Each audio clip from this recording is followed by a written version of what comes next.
Hello नमस्कार दोस्तों। आज जो है हम लोग जो है परसेंटेज को आगे बढ़ाएंगे। नया टाइप हम लोग पढ़ेंगे। कि क्वेश्चन है कि किसी व्यक्ति कोई व्यक्ति अपनी आय का 75% भाग खर्च करता है। उसकी आय 20% से बढ़ जाती है और खर्च में 10% से वृद्धि हो जाती है। बताइए उसके बचत में कितने परसेंट की वृद्धि होगी। ठीक है, ऐसे हम लोग एक पहले बेसिक तरीका देख लें, फिर आपको जो है वो बताएंगे जो आप स्टैंडर्ड तरीके से बना सकें और क्वेश्चन को जल्दी कैसे बना सकें। ठीक है आज हम लोग इसी टाइप का सवाल देखेंगे जो लिखाएंगे। चलिए, कहता है कोई व्यक्ति अपनी आय का 75% खर्च करता है। मान लिए सिंपल हम लोग की आय इनकम जो है किसी आदमी का इनकम 100 और इनकम अगर 100 है, कहता है उसमें 75% भाग खर्च कर दिया। यानी एक्सपेंडिचर देखते हैं हम लोग कितना है। एक्सपेंडिचर है इसका 75। 100 अगर इनकम है तो 75% खर्च करता है, यानी 75 रुपया खर्च हो गया उसका। और कहता है कि उसकी आय 20% से बढ़ जाती है। हम लोग ऐसे कहें कि आय अगर 100 रुपया है, एक्सपेंडिचर 75 रुपया है, तो सेविंग कितना होगा। सेविंग हो जाएगा 100 में से 75 खर्च किया है तो 25 रुपया सेविंग हो जाएगा। ठीक है, इनकम 100, एक्सपेंडिचर 75 और सेविंग हो जाएगा 25। अब आगे सवाल में कह रहा है कि उसकी आय 20% से बढ़ जाती है। यानी आय जो 100 था उसमें 20% वृद्धि। अगर हम लोग 100 मानते हैं परसेंटेज में, तो 100 में से अगर वृद्धि के या कमी के तो उतना ही हम लोग बढ़ाते हैं या उतना ही हम लोग घटाते हैं। कमी के घटाते हैं, वृद्धि के बढ़ाते हैं।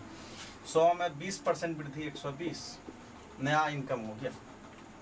कहता है एक्सपेंडिचर भी बढ़ गया, 10% खर्च भी उसका बढ़ गया। तो एक्सपेंडिचर पहले था कितना 75, 10% हम लोग फ्रैक्शन वैल्यू डेसिमल वैल्यू दोनों यूज करके बना सकते हैं। डेसिमल वैल्यू हम बताए थे इसका जो है इंक्रीज वैल्यू होता है 1.1। ये हम लोग गुना कर दें तो ये हो जाएगा आपका 5 7 5 12, ये 2 और ये हो जाएगा आपका 7 1 8, यानी 82.5। अब हम लोग देखें कि इनकम, अब नया इनकम 120 है और एक्सपेंडिचर 82.5 है, तो निश्चित रूप से सेविंग कितना हो जाएगा। हम लोग घटा के लिख दें, ये हो जाएगा 0.5। ये 9 में से 2 गया 7, इधर हो गया 3 11 8 3 11 3। अब कहता है सेविंग में बताइए उसके बचत में कितनी वृद्धि होगी। तो पहले हम लोग ये देखें, पहले बचत एक्चुअल में था कितना 25, लेकिन अब जो नया आय नया खर्च होने के बाद अब बचत कितना होने लगा। बचत होने लगा 37.5। तो पहले बचत 25 था, अब बचत हो गया 37.5। कितना बढ़ रहा है, 12.5 बढ़ रहा है। किससे बढ़ रहा है, 25 से। गुना 100%, ये इसका दुगुना है, 2 बार में कर जाएगा ये 50%। आंसर मिलेगा 50%। ठीक है, उम्मीद करते हैं कि ये बात आपको समझ में आ रही है। ये आप बेसिक तरीका है, लेकिन इसको बनाना कैसे, अब वो हम लोग देखेंगे कैसे इसको हम लोग जल्दी से बना पाएंगे। ठीक है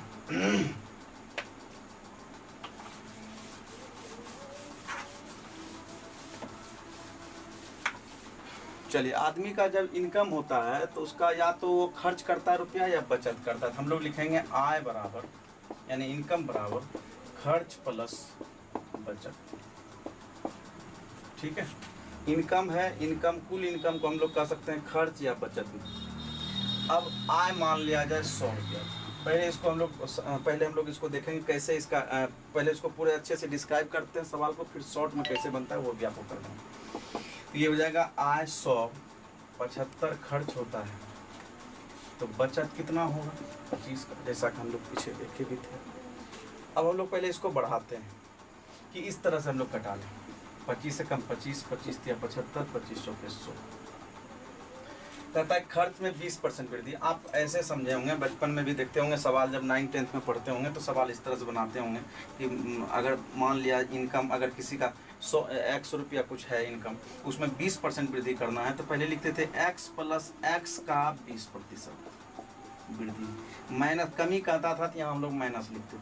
तब इसमें हम लोग करें क्या, अगर ये वृद्धि 20% इस तरह से लिखते हैं तो x कॉमन है, तो x प्लस 20/100, सॉरी ये x कॉमन हो गया, ये बच गया 1। फिर इसी को हम लोग बढ़ावे आगे, तो x इंटू ये हो जाएगा 120, 100 प्लस 20/100। यानी हम लोग कह सकते हैं कि अगर x रुपया इनकम था या जो भी था मूल्य था, उसमें अगर हम लोग 20% वृद्धि करें उसको हम इस प्रकार से लिख सकते हैं। ठीक है, यानी 20% वृद्धि कहती, कमी कहता तो यही चीज़ यहाँ माइनस में हो जाता है। ठीक है, तो हम लोग यहाँ से देखें, ये जो कॉमन था हम लोग कटा लिया। अब इसको हम लोग बढ़ाते हैं 20%, इनकम 20% बढ़ाते हैं। 100 में से 20% इनकम, 100 प्लस 20 बटे नीचे में 100। अब कहता है खर्च में 10% वृद्धि, खर्च है 3, इसमें 10% वृद्धि, 100 प्लस 10 बटे नीचे में 100। और आपका बचत यहाँ कुछ नहीं है तो 1 बचा हुआ है। अब हम लोग कहें इसमें कितना वृद्धि, पता नहीं, वही तो हमको वृद्धि निकालना है। ये हम लोग कहें 100 प्लस x बटे नीचे में 100। ठीक है, ये देखिए नीचे में 100, इधर भी बराबर में एलसीएम लेंगे तो हम लोग का जो है 100 आ जाएगा कॉमन में, तो ये 100 से हम लोग 100 कटा दें। ठीक है, इधर गुना करें हम लोग, अच्छा यहाँ 4 है, ये आपका 4। ठीक है, इसको गुना करें तो ये हो जाएगा आपका 400 प्लस ये हो जाएगा 4 गुना 20 बराबर 300 प्लस 3 गुना 10 प्लस ये हो जाएगा 100 प्लस ये x। ठीक है, ये आपका 400 है, ये 300 और 100, ये आपका 400, ये 400 से कट जाएगा। इधर हम लोग कर लेते हैं। अब बचा क्या फाइनली, 4 गुना 20 बराबर 3 गुना 10 प्लस x, यानी 1 गुना x। आप इस बात को गौर करें, जब भी इस तरह का पैटर्न सवाल का आएगा, हम लोग देखें कि ये इनकम कर रहा था, जितना भी इनकम था हम लोग आय और खर्च प्लस बचत पे बैठा के यहाँ देखें हम लोग जितना वृद्धि कहता था डायरेक्ट 20% वृद्धि लिखा हुआ, यहाँ वृद्धि लिखा है, वृद्धि है। और ये 10% यहाँ इसमें वृद्धि था खर्च में, तो खर्च में भी 10%, इसमें हम लोग को कितना वृद्धि है पता नहीं, इसका हम लोग x लिखा हुआ। इसको अगर हम लोग सोल्व कर दें तो x का वैल्यू आ जाएगा 50, जो आएगा वही हम लोग का आंसर हो जाएगा। ठीक है, लेकिन इसको बनाना क्या है, क्या ऐसे बनाना है क्या, नहीं, ये आपको समझाया कि एक्चुअल में ये पैटर्न कहाँ से आता है, ये आपको विशेष रूप से हम वही समझाएं। ठीक है, अब हमको सवाल को लिखना कैसे, बनाना कैसे, अब वो आप देखेंगे। ठीक है, इसको आप देख सकते हैं।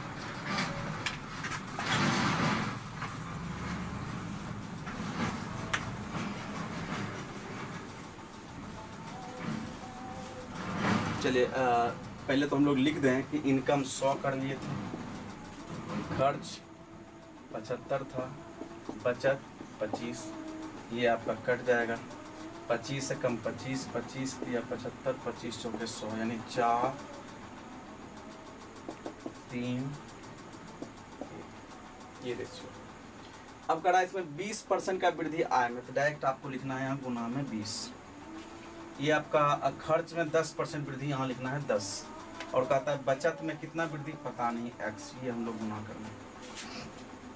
वृद्धि कहेगा तो यहाँ प्लस रहेगा और कमी कहेगा तो यहाँ माइनस रहेगा सिर्फ। अब देखिए हम लोग गुना कर लें, ये हो जाएगा आपका 80, ये हो जाएगा 30 और ये हो जाएगा आपका x, यानी x बराबर हो गया 50%। ये डायरेक्ट आपका आंसर आ जाया करेगा। ठीक है, आप ऐसे सवाल को आसानी से बना सकते हैं। आज इसी पे हम लोग आधारित सवाल कुछ देखेंगे जो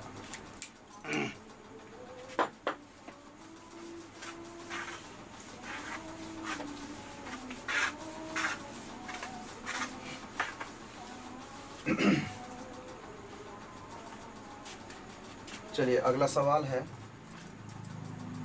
कि राम के खर्च तथा बचत का अनुपात, राम के खर्च तथा बचत का अनुपात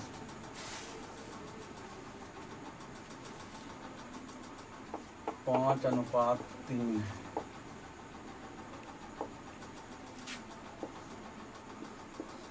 उसके आय में 12% की वृद्धि तथा खर्च में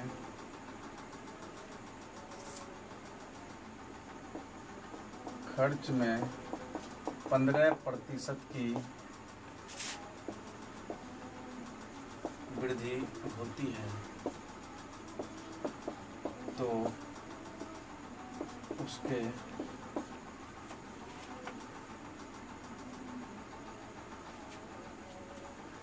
बचत में कितनी प्रतिशत की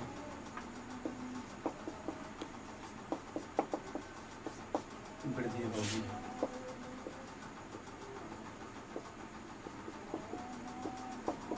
ठीक है, ये आपका सवाल है।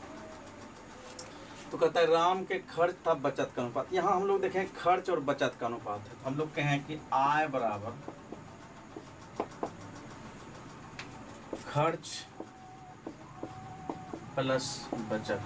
अभी हम लोग देखें कैसा होता है। आय बराबर खर्च प्लस बचत होता है। तो आपको दिया है खर्च और बचत का अनुपात। आप ऐसा सिंपल समझें, ये 5 है, ये 3 है, तो निश्चित रूप से ये 8 रहा होगा, तब तो ऐसा हुआ है। अब हम लोग कहें कि आय में 12% वृद्धि है। आय में 12% का वृद्धि है, जितना परसेंटेज है वहाँ लिख देंगे। खर्च में 15% वृद्धि है, ये 15 लिख दें हम लोग।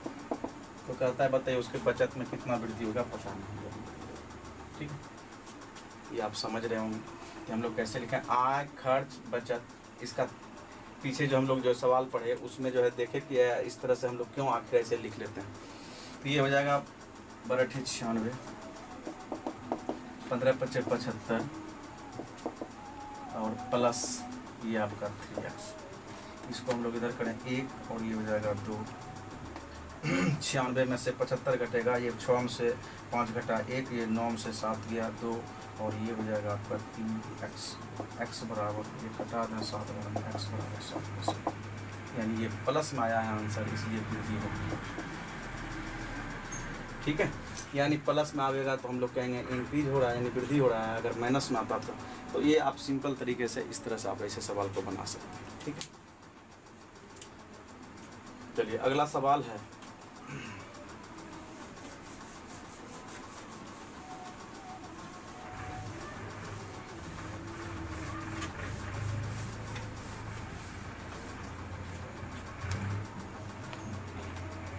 चलिए अगला सवाल है कि एक व्यक्ति का मासिक वेतन 15,500, ठीक है,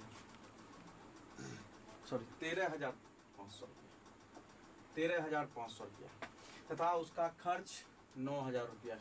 अगले वर्ष उसके वेतन में 14% की वृद्धि तथा खर्च में 7% की वृद्धि होती है, तो उसके बचत में कितना % का वृद्धि होगी। ठीक है, तो हम लोग देखें हैं कि आय बराबर हम लोग जानते हैं आय बराबर खर्च प्लस बचत।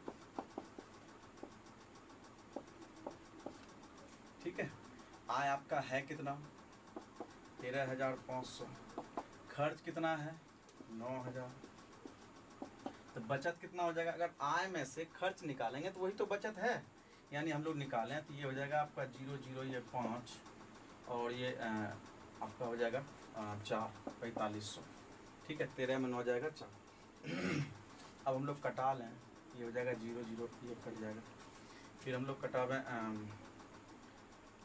15 से कटा दें, 15 या 45, 15 6 के 90, 15 35 से, फिर भी 3 से कटता है, 3 से 3 कम 3 3 दूनी 6 और 3 3, यानी अगर आय 3 यूनिट है तो खर्च 2 है और बचत 1 है।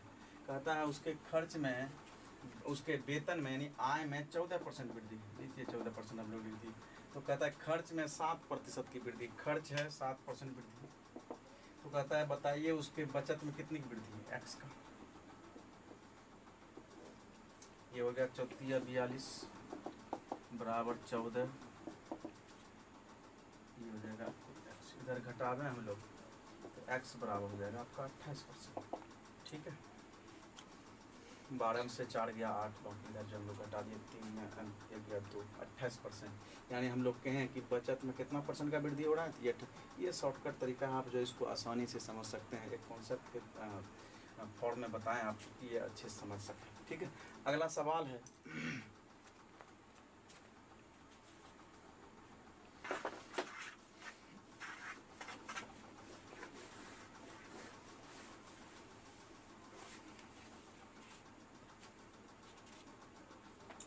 एक परिवार में चावल, मछली तथा तेल का खर्च का अनुपात। एक परिवार में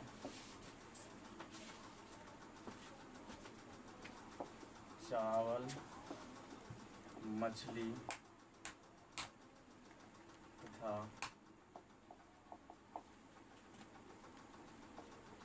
तेल के खर्च का अनुपात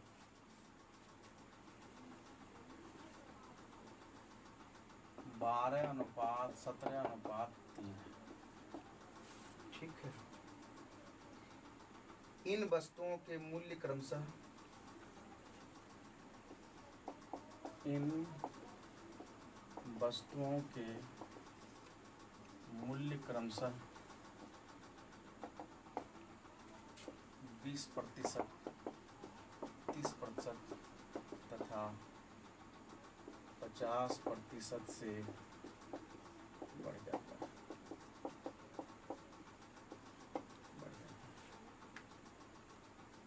तो इन वस्तुओं पर होने वाले खर्चों में कितने %? तो इन वस्तुओं के खर्चों में होने वाले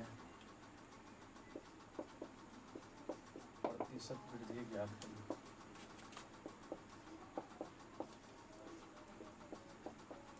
ठीक है, ये आपका सवाल। चलिए उसी तरह हम लोग इसको भी बनाएंगे कि एक परिवार में चावल, मछली और तेल का अनुपात। पहले तो हम लोग देखें कि अनुपात है 12, 17 और 3 का अनुपात है। उसमें वृद्धि हुआ है 20, 30 और कितना का 50 का। कहता है कुल में कितना का, इन वस्तुओं खर्च में कितना वृद्धि। पहले तो हम लोग देख लें खर्च टोटल है कितना, 42 हो जाएगा। यानी 17 में हम लोग ये 32 हो जाएगा। 17 में 3 जोड़ेंगे 20, 20 और 12 हो जाएगा हम लोग का 32। ठीक है। तो इसमें हम लोग को पता नहीं कितना का वृद्धि है। अगर कट रहा होगा कॉमन लेके तो कटा भी देखें, लेकिन कोई कट नहीं रहा है तो हम लोग गुना कर दें। 12 दूनी 24, 240 प्लस 17 51 और ये हो जाएगा आपका 5 तिया 15 बराबर 32x। ठीक है।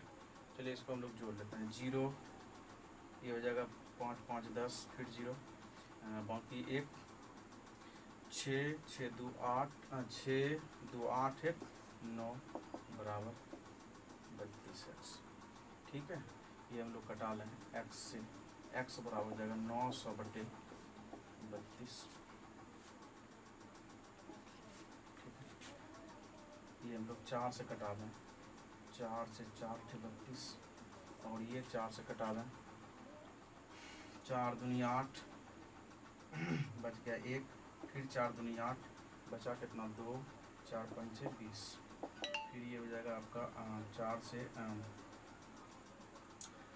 4 8 से 8 दूनी 16 8 तिया 24 8 दूनी 16 बचा कितना भाई 16 तो 6 बच गया 8 64 1/8 समथिंग 28.1/8। ठीक है। ये आपका आंसर आ जाएगा।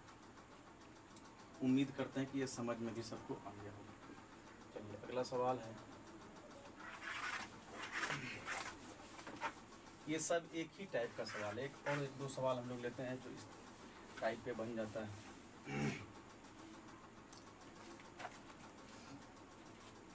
कहता है एक छात्र को विज्ञान में 300 में से, सवाल है एक छात्र को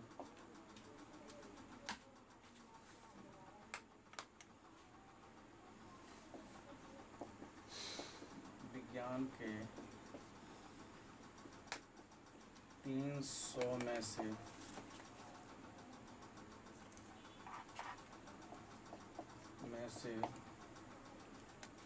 32% अंक प्राप्त करें। 32% अंक प्राप्त होते हैं। तो भाषा के विषयों में 200 में तथा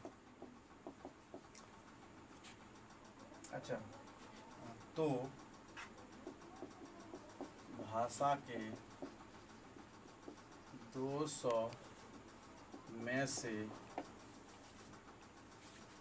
कितना अंक प्राप्त करना चाहिए, कितना प्रतिशत अंक प्राप्त करने चाहिए ताकि उसे कुल पर 46%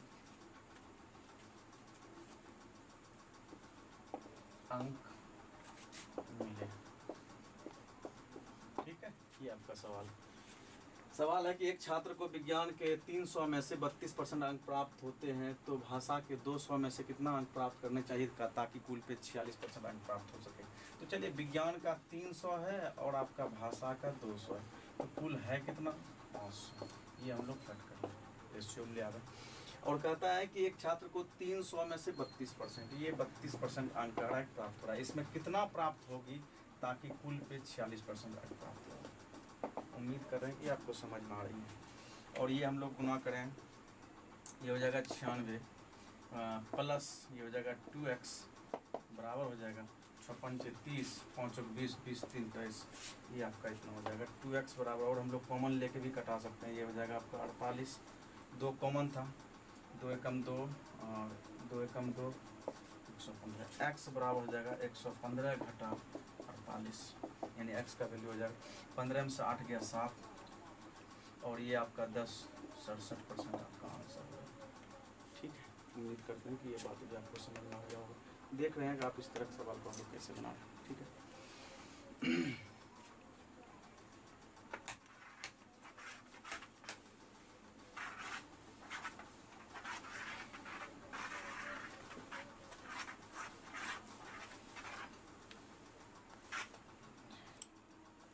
चलिए अगला सवाल है।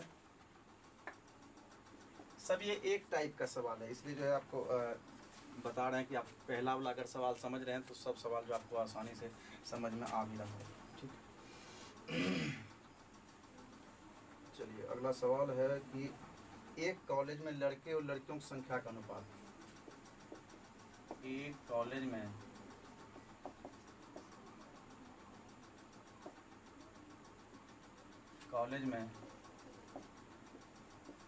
लड़के तथा लड़कियों की संख्या का अनुपात 2:3 है, 2:3 है। यदि 20%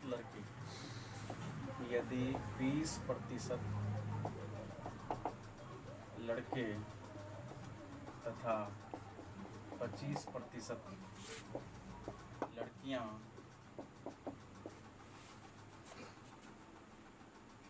वयस्क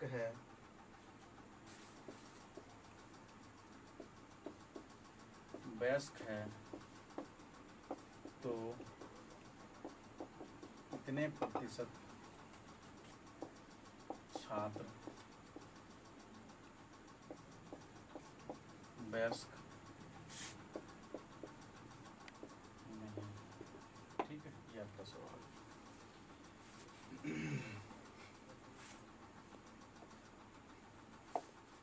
तो कह रहे हैं सवाल में कि एक कॉलेज में लड़के तथा लड़कियों की संख्या का अनुपात 2:3 है। यदि 20% लड़के तथा 25% लड़कियां वयस्क है तो कितने प्रतिशत छात्र वयस्क नहीं है। ठीक है, वही पैटर्न रहेगा इसका भी, यानी हम लोग कहें बॉयज प्लस गर्ल्स बराबर टोटल।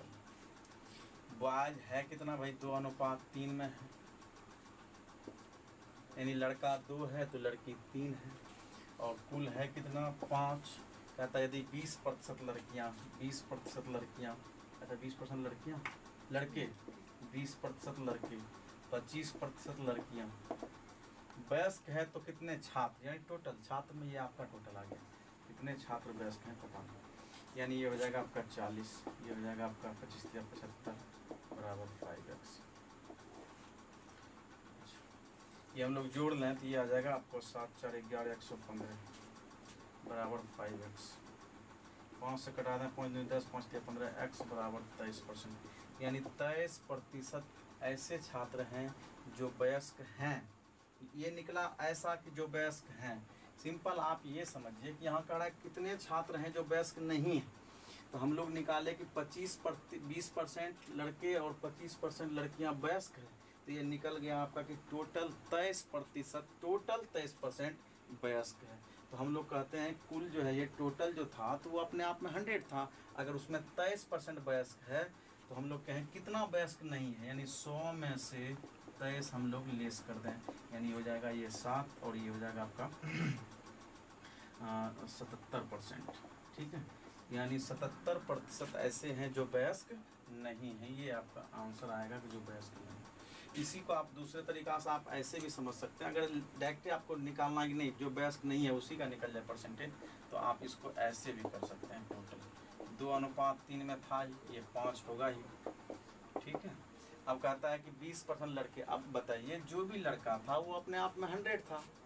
अगर टोटल में बच्चा ये जितना भी लड़का था वो अपने आप में अगर 100 है, लड़की भी 100 है, तो हम लोग का यहाँ कहा जा रहा है 20% लड़के और 25%। अगर 20% लड़के वयस्क हैं तो 80% वयस्क नहीं होंगे। जितना भी बॉयज होगा 20% अगर वयस्क है तो 80% वयस्क नहीं है। और ये इसमें लड़की में से 25% अगर वयस्क है तो 75% वयस्क नहीं है। हम लोग देखें टोटल में कितना नहीं है। नहीं नहीं नहीं, इसमें यस यस यस, इसमें नो नो नो। तो हम लोग निकाल लें, ये 8 दूनी 16 हो जाएगा, ये 25 5 15 7 21 22 बराबर 5x। ये हो जाएगा 5, ये हो जाएगा आपका 6 2 8 2 1 3 यानी 5x।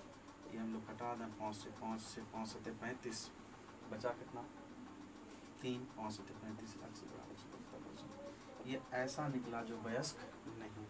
उम्मीद कर रहे हैं कि ये भी आपको बात समझ में आ रही है।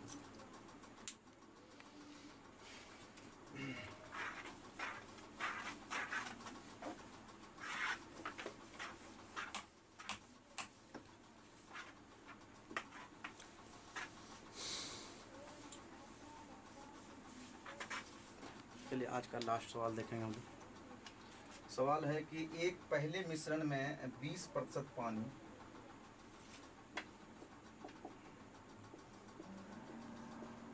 पहले मिश्रण में 20% पानी, दूसरे मिश्रण में 35% पानी, दूसरे मिश्रण में 35%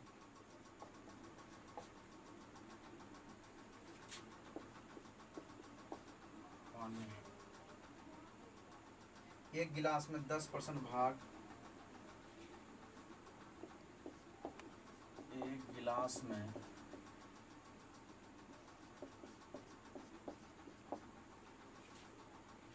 10 भाग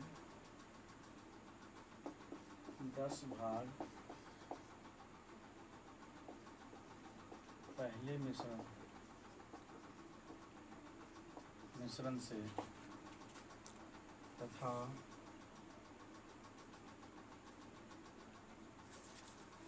एक गिलास में 10% भाग पहले मिश्रण का तथा पहले मिश्रण का था 4 भाग दूसरे मिश्रण का है। तो गिलास के नए मिश्रण में कितना बना? तो गिलास के नए मिश्रण में, तो गिलास के नए मिश्रण में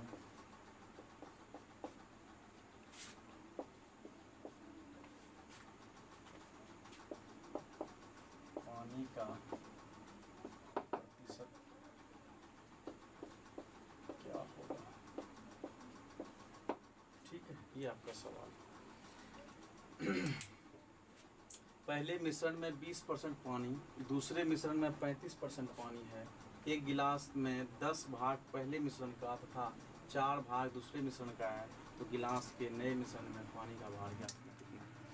तो आइए देखते हैं, पहला मिश्रण में 20% भाग पानी है। इसका मतलब 20 अगर पानी है, अगर हम लोग को ये भी पूछ सकता है कि दूसरा मान लिया जाए कि मिश्रण अगर दूध और पानी का है, अगर पानी पहला में 20 है तो 80 दूध रहा होगा, ये भी आप बात समझ सकते हैं। दूसरे मिश्रण में 35% भाग अगर पानी है तो इसका मतलब है 65% भाग दूध रहा होगा, अगर दूध और पानी का मिश्रण है तो। चलिए, तो उसी क्रम में हम लोग देखते हैं कि ये जो है कहता है कि एक मिश्रण में 10 भाग, पहला अगर 10 भाग पहले मिश्रण का भरा हुआ है, तो 4 भाग दूसरे मिश्रण का भरा है, तो कुल कितना भाग भरा होगा? 14 भाग। अब हमको पानी ही निकालना है, तो हम लोग ये कटा भी दें कि रेशियो में ये हो जाएगा आपका 5, ये हो जाएगा 2, ये हो जाएगा आपका 7। कहता है पहले भाग में 20% पानी है, पानी ही निकालना है हमको। अगर दूसरा कुछ मिश्रण होता, इसमें जो भी मिश्रण का अगर चर्चा होता तो वो भी भाग निकालना होता, तो वो भी भाग हम लोग निकालते। तो 20% भाग पहले भाग का पानी है, दूसरे में 35 पानी है, और कुल में पूछ रहा है कितना पानी होगा, बताइए। ये हम लोग निकालें 100, ये आपका हो जाएगा 70, और ये हो जाएगा आपका 100। ठीक है, ये हो जाएगा x बराबर 170 बटे 7 दूनी 14। ठीक है, 7 दूनी 14, और बचा कितना? 3 बचा, तो 7 चौक 28 पूर्णांक, ये हो जाएगा 2 बटे 100। ठीक है, यानी ये हो जाएगा आपका 24 पूर्णांक 2 बटे 7%। ठीक है, तो आप इस तरह से आप ऐसे सवाल को समझ सकते हैं। किस तरह हम लोग एक नया आज जो है टाइप देखें कि इस तरह के टाइप को भी हम लोग ऐसे आसानी से बना सकते हैं। फिर अगले दिन हम लोग जो है एक नया फिर टॉपिक लेके, नया टाइप लेके हम लोग